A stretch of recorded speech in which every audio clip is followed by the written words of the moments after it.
நீங்கள் எதை கடந்து போகிறீங்களோ இப்போ உங்கள் வாழ்க்கையில் அதை கொண்டு உங்களை ஆண்டு மாற்றுவார்.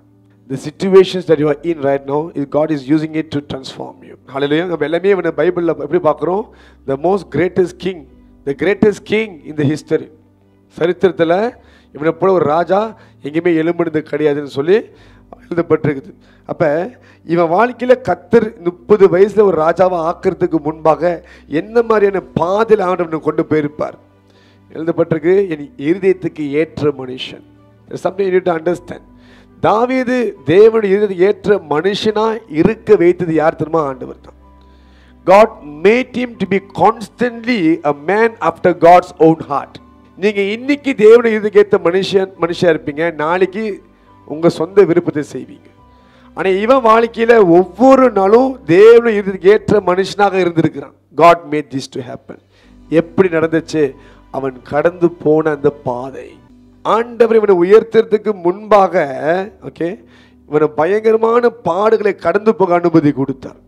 இன்னைக்கு நீங்க என்ன கடந்து போயிட்டு இருக்கீங்களோ அதை உங்களை உயர்த்துறதுக்கு முன்பாக கர்த்தர் செய்கிற ஒரு காரியம். நம்ம 1 சாமுவேல் 21:10 நீங்க பாத்தீங்கன்னா 21:10 நீங்க பாத்தீங்கன்னா தாவீது என்ன பண்றான்?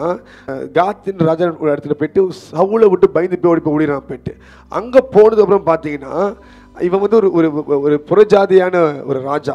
இவனுக்கு தெரிய வருது இவன் சவுலோட கீழே இருந்த ஒரு வாரியர்னு தெரிஞ்சிருச்சு.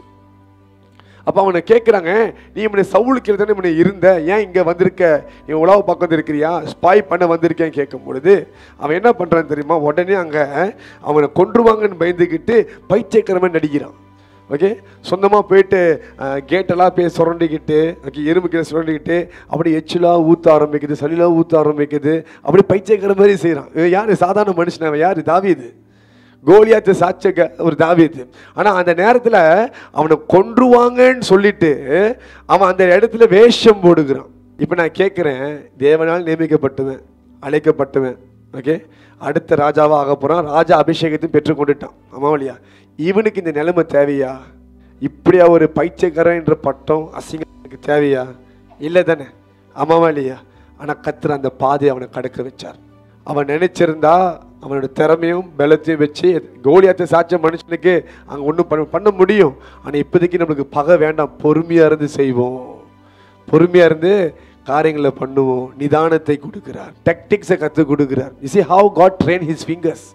அவன் விரல்களுக்கு கூட பயிற்சி கொடுக்கிறார். இப்படி தான் கொடுத்தார்.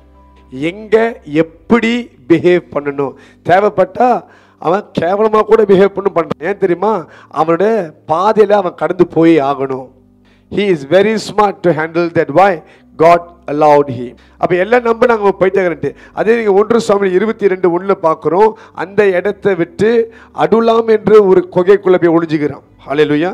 அங்கே அவன் குடும்பத்தோடு மறைஞ்சிட்டு இருக்கிறான்.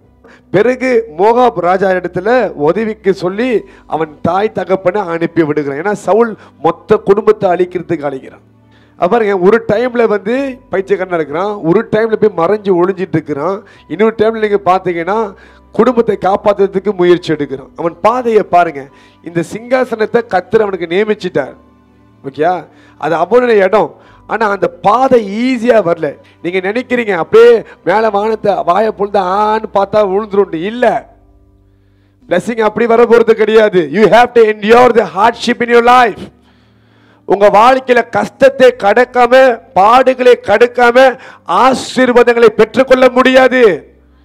வானத்திலிருந்து உங்களுக்கு ஆசீர்வாதம் அப்படியே பொழிஞ்சு உங்களை கையில பிடிக்க முடியாது. அவன் கொண்டு வந்த பாதையை நீங்க பாருங்க எப்படி இருக்குன்ட்டு. கொஞ்ச நேரம் பைத்தியக்காரன் மாதிரி இருக்கிறான், இருக்கட்டும் பயந்து போய் ஒளிஞ்சிட்டு இருக்கிறான். அப்புறம் குடும்பத்தை அனுப்புறான். அப்புறம் நம்ம பார்க்குறோம் 1 சாமுவேல் 22:5 பார்க்குறோம். ஆண்டவர் அவனோட தீர்க்கதரிசியை அனுப்பி தாவீதை அந்த இடத்துட்டு போக சொல்றாரு. முதல்ல ஆண்டவர் பேசிருக்கலாம், கொஞ்ச நாள் கழிச்சு பேசுறாரு, இந்த இடத்த விட்டு நீ வேற இடத்துக்கு போன்றார், யூதாக்குள்ள போய் நுழைஞ்சிரு அப்படின்றார். Sometimes god's ways are unpredictable. ஆண்டவரோட வழிகள் நம்மளால புரிஞ்சு கொள்ள முடியாது. சொன்னாரு முடியாதுன்ட்டு இப்ப முடியுன்றார். போகாதேன்னு சொன்னாரு, இப்ப போன்றார். This is what I'm telling you. He is unpredictable. நம்ம ஜனங்க எப்படி தெரியுமா? அன்னைக்கு ஆண்டவர் 10 வருஷத்துக்கு முன்னாடி எஸ் இப்பயும் எஸ் நிற்பாங்க. Time to time God has his own plan. பாருங்க, ஒரு செய்தி வருது. என்ன செய்தி வருது? லாசரு சீக்கா இருக்கிறான். அது என்ன அழைப்பு? கிளம்பி வாங்க, சுகமாக்கணுன்ட்டு. இயேசு அங்கே தாமதிக்கும் பொழுதுக்கு என்ன அர்த்தம்? நோ, நான் போக மாட்டேன். அதான் நோ, தாமதிக்கிறார். 2 நாள் கழிச்சு என்ன பண்ண? கிளம்பி போறார். எஸ்ன்றார். Can you see? 2 நாளைக்கு முன்னே நோ, 2 நாளைக்கு அப்புறம் S. 2 days ago it was a no, after 2 days it was a yes. நம்ம எப்படி இருக்கோம்னா, அன்னைக்கு ஆண்டவர் நோனா இது கடைசி வரைக்கும் no. You must understand, God is unpredictable. எந்த மனுஷனாலையும் அவரை புரிஞ்சு கொள்ள முடியாது. நம்மளுக்கு கொடுக்கப்பட்டது 100 வருஷம், அதில் 75 தாண்டுமா பெரிய விஷயம், 60 தாண்டுமா பெரிய விஷயம். இந்த 60 வயசும் 75 வயசும் சதா காலமும் தேவனா இருக்க தேவனை குறித்து புரிஞ்சு கொள்ள முடியுமா? முடியாது. நம்ம மண்டை போட்டு குழப்பிக்கிறதுக்கு பார்க்கலும் ஃப்ளோவில் அவர் அப்படியே சொல்றதை கீழ்பிடிச்சு போயிட்டே இருக்கணும். ஸோ இதை தெளிவாக இந்த காரியத்தை எங்களுக்கு புரிஞ்சுக்கணும். அப்போ தாவீதுக்கு அன்னைக்கு ஆண்டு சொல்ல பிறகு கிளம்பி போ, இந்த இடத்த விட்டு நீ வேற இடத்துக்கு போ அப்படின்ற. இப்போ இவன் ராஜாவை ஆகிறதுக்கு முன்பாக இவன் உயிருக்கு பயந்து தப்பி ஓடிக்கிட்டு இருக்கிறான். இடம் மாதிரி இடம் போயிட்டுருக்கான், தேசம் மாதிரி தேசம் போயிட்டுருக்கான். இரவும் பகலும் அவனுக்கு பயம் சூழ்ந்து இருக்குது, பயத்தினால் அகப்பட்டிருக்கிறான். என்ன காரணம்? சவுல்னால. ஒரு சந்தர்ப்பம் பார்க்குறோம், 1 சாமுவேல் 24 பார்க்குறோம். சவுல் நல்லா கைவசமாக மாட்டிக்கிட்டான். அவனை கொலை பண்ணியிருக்கலாம், ஆமாவா இல்லையா? கூட இருக்கிறவங்களா என்ன சொல்றாங்க? அவனை போய் சாக அடிச்சிரு. வசனத்தை ஆண்டவனுக்கு ஆரம்பத்திலேயே ப்ராமிஸ் பண்ணாரு தானே, உன் மூலியமாவே ப்ராபசி பண்ணாரு தானே. என்ன சொன்னாரு? உன் சத்துருக்களை உன் கையில கொடுப்பதுன்னு சொன்னாரு. இதுதான் அந்த சம்பவம், இதுதான் அந்த சமயம் சொல்லி என்ன பண்றான்? அவனை போய் சாக அடிச்சிருன்றாங்க. ஆனா இவன் அந்த பாடு உள்ள பாதையில ரொம்ப நிதானமா இருக்கிறான். ஏன்னா ஒரு ஸ்டெப் ராங்கா வச்சோமா லைஃப் வீணா போயிடும். அவன் என்ன சொல்றான்? என் தேவனால் அபிஷேகப்பட்டவன் மேல நான் கை வைக்க கூடாதுன்றான். என்ன காரணம்? இன்னைக்கு நீங்க கடந்து போற இந்த பாதையில ஒரு நிதானம் பிறக்குது உங்களுக்கு.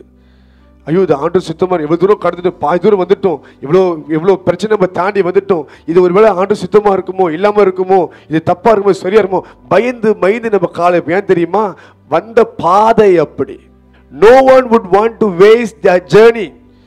நம்ம இவ்வளோ கஷ்டப்பட்டு இன்னும் கொஞ்சம் தூரம் இருக்கு கரை போய் சேர்றதுக்கு, நம்ம நடுவில் நம்ம மாம்ச நிச்சயமே போனோமா என்ன ஆகும்? எல்லாம் டோட்டல் வேஸ்ட் ஆயிரும். இப்ப கடைசி கட்டத்துக்கு வந்துட்டான், சவுல் கையில மாட்டிக்கிட்டான். என்ன சொல்ற மாதிரி இவனை சாக அடிச்சிடலாம் சொல்ல பொழுது, இல்ல என் தேவனால் அபிஷேகம் நான் கை விற்க மாட்டேன்றான். வார்த்தையில அவனுக்கு வந்திருக்குது, சத்ருவை உன் கை விருப்பத்துக்கு தருவார் ஆண்டவர் சொல்லி அவனுக்கு தீர்க்க தரிசன வார்த்தைகள் வந்திருக்குது. ஆனா அந்த வார்த்தையை கூட சரியா தெளிவுபடுத்தி பேசுறது யாரு தெரியுமா? பரிசுத்த ஆவி. அதான் சொல்றேன், many can talk about the Bible, many can speak about the Bible, but if it is not aligned with the Holy Spirit, it's a total waste. பரிசுத்த ஆவியோட இணைந்தது வரலன்னா அது வேஸ்டா மாறிடும். நிறைய பேருக்கு பைபிளை குறித்து நாலேஜ் இருக்குது, ஆனா அது அவங்க ஆத்மாவை தொடல, மைண்ட் தான் தொட்டிருக்குது. எங்க போய் டக்குன்னு டிபேட் பண்ண முடியும், வசனம் ரிப்போர்ட் சொல்ல முடியும், பட் அவங்க ஆத்மாவை தொட்டிருந்தாங்க அப்படி இருக்க மாட்டாங்க. ஆண்டு இதுங்க எழுந்தப்பட்டதை பார்க்கலும் மிகவும் அதிகமாய் செய்வார். பாருங்க, அந்த ஒரு சான்ஸ் கிடைக்குது, விட்டுட்டான். ஹல்லேலூயா. இவன் வாழ்க்கையில பார்த்தீங்கன்னா நாளுக்கு நாள் அவன் சூழ்நிலை சரியா அமையல, வேர்ஸ்ட் ஆகிட்டே போகுது. இன்னைக்கு நீங்களும் அப்படிதான் இருக்கிறீங்க. இருக்க நிலைமை ரொம்ப மோசமா போயிட்டு இருக்கு பாஸ்டர், முன்ன மாதிரி இல்லை, ரொம்ப கொடூரமாக போயிட்டு இருக்குது, எல்லாம் எனக்கு விரோதமாய் மாறி இருக்கு. முன்ன ஒரு காலத்தை சாதகமா இருந்துச்சு, இப்போ எல்லாம் விரோதமா போயிட்டு இருக்கு, பிரச்சனைக்கு மேல பிரச்சனை வந்துட்டே இருக்குது அப்படி யோசிச்சுட்டு இருக்கிறேன். சொல்றேன் இல்ல, கர்த்தர் தான் இந்த பாதையில கொண்டு போயிட்டு இருக்கிறார். ஆண்டவர் தான் இந்த பாதையில உங்களை அப்படியே அரைச்சி தள்ளி கொண்டு போய், ஏன் தெரியுமா? அவர் சித்தத்தை நிறைவேற்றதுக்கு ஆயத்தமாக இருக்கிறார். இன்னைக்கு நீங்க சிலர் உங்க மேல பொய்யா அக்யூஸ் பண்ணிருப்பாங்க, ஃபால்ஸ் அக்யூஸ்டேஷன் கொடுத்துருப்பாங்க, அதுக்கு நீங்க தண்டிக்கப்படுகிறீங்க. இன்னைக்கு நான் சொல்றேன், நீங்க எப்படியோ ப்ரூவ் பண்ண பாக்குறீங்க, யாருமே நம்ப மாட்டாங்க. நீங்க ஒரு காத்து போது இது ஏன் நடக்குது தெரியுமா? நாளைக்கு உங்க இடத்துல யாரு கடந்து நீங்க நிதானமா இருப்பீங்கன்னு சொல்லித்தான். நான் கடந்து போன வழி மற்றவங்க கடந்து போகக்கூடாது. நான் வாங்கின இந்த பொய்யான இந்த பழி இதெல்லாமே மற்றவங்க மேலே விழுந்துடக்கூடாது. இதை நீங்கள் யோசிக்கணும், இதை நீங்கள் நினைக்கணும். அதுக்காக தான் கர்த்தர் உங்களை கடந்து போக வைக்கிறார். சவுல் ராஜா இவனை நிந்திக்கும் பொழுது, இவனை வேதனைப்படுத்தும் பொழுது, அன்னைக்கு தாவீதுக்கு உடனே தோணுச்சு, நாளைக்கு எனக்கு அப்புறம் ஒருத்தர் எழும்பும் பொழுது அவனுக்கு நான் தடையாக இருக்கக்கூடாது, அவனுக்கு நான் வழி திறந்து போக விடணும். சவுல் விடலை, தாவீது விடுகிறான். ஸோ என்ன தீமை நடந்தாலும் அது கர்த்தர் நன்மைக்காகவே செய்கிறார். சிலர் ஒரு சுச்சுவேஷன் கோத்ரூ பண்ணி தங்குறதுக்கு கூட இடம் இல்லை, யாருமே இடம் கொடுக்க மாட்டுறாங்க அப்படின்னா, நீங்கள் சொல்லுங்கள் வீட்டில் தங்கியிருப்பீங்க, ஒரு ரூமில் தங்கியிருப்பீங்க, உங்களை மாதிரி அடமாடியாக பேசி காயப்படுத்துவாங்க. ஏன் இதை நீங்கள் கடந்து போகிறீங்க தெரியுமா? என்ன காரணம் தெரியுமா? நாளைக்கு ஆண்டு உங்களுக்குன்னு ஒரு சொந்த இடத்தை சொந்த இடம் கொடுக்கும்பொழுது இப்படிப்பட்ட ஆட்கள் வரும்போது நீங்கள் அப்படி செஞ்சிடக்கூடாதுன்னு சொல்லித்தான். அதுதான் transformation. Whatever evil that you are going through today is meant for good purpose. அது நன்மைக்காக கர்த்தர் அனுமதி கொடுத்திருக்கிறார். உங்களுக்குன்னு சொந்த இடம் வரும்பொழுது நீங்கள் மற்றவங்களுக்கு வாசலை திறப்பீங்க என்று சொல்லிதான். ஹல்லேலூயா. இன்னைக்கு உங்களுக்கு வருமானம் இல்லாமல் போயிருக்கலாம், எப்படி சம்பாதிக்கிறதுன்னு தெரியல, எப்படி வாழ்க்கையை ஓட்டு யோசிப்பீங்க. நான் சொல்கிறேன், இந்த காசு நெருக்கடி வரும் பொழுது, இந்த பிரச்சனை வரும் பொழுது இங்கே தான் உங்கள் விசுவாசம் வளர்க்கப்படும். போது நீங்கள் ரொம்ப போராடுவீங்க, முயற்சி எடுப்பீங்க, இது அதுன்னு ட்ரை பண்ணுவீங்க, ரொம்ப உடஞ்சி போய் ரொம்ப ஃபீல் பண்ணுவீங்க. ஒரு டைமுக்கு மேலே பார்த்தீங்கன்னா பழகிடும். அது ஆண்டு பார்த்துக்குவார், ஆண்டு செஞ்சு முடிச்சுவார் அப்படின்னு ஆயிடுவீங்க. இதுவும் ஒரு காரணம் ஏன் இது கடந்து போகிறீங்க அப்படின்ட்டு. சில நேரத்தில் உங்கள் மேலே பொறாமப்பட்டு உங்கள் மேலே எல்லா காரியத்தையும் செஞ்சுருப்பாங்க. இது ஏன் கடந்து போகிறீங்க தெரியுமா? உங்களுக்குள்ளே இருக்கிற மறைஞ்சிருக்கிற பொறாமை அழிஞ்சு போகணும். That's why god allow you to go through the jealousy attack. உங்கள் மேலே ஜெலஸியாக வராங்கன்னா உங்களுக்குள்ளே ஜெலஸ் ஸ்பிரிட் இருக்குது, அது அழியணுக்காக தான் அந்த வழியை உங்களுக்கு அனுமதி கொடுக்கிறார். Therefore you need to accept all this. இது எல்லாமே கர்த்தர் ஒரு நோக்கத்தோடு செய்கிறார். மற்றவங்க வழுகிறதுக்கு நம்ம ஒரு நல்ல ஒரு படிக்கலாக இருக்கணும், ஒரு பாலமாக இருக்கணும், தடையாக இருக்கக்கூடாது. பாடுகளை கடந்து போகலை, கஷ்டத்தை கடந்து போகலைன்னா, உபத்திரம் இல்லைன்னா கனி இல்லாத வாழ்க்கையை தான் வாழுவீங்க. கனி வேணும்னா நீங்கள் என்ன பண்ணி இதெல்லாம் கோத்ரூ பண்ணி தான் ஆகணும், நெருக்கடியை கடந்து தான் ஆகணும். இது நீங்கள் கடக்காட்டினா கனி கிடையாது. There will be no fruit in your life. அப்போ சகலமும் கர்த்தர் நன்மைக்காக செய்கிறார். ஹல்லேலூயா.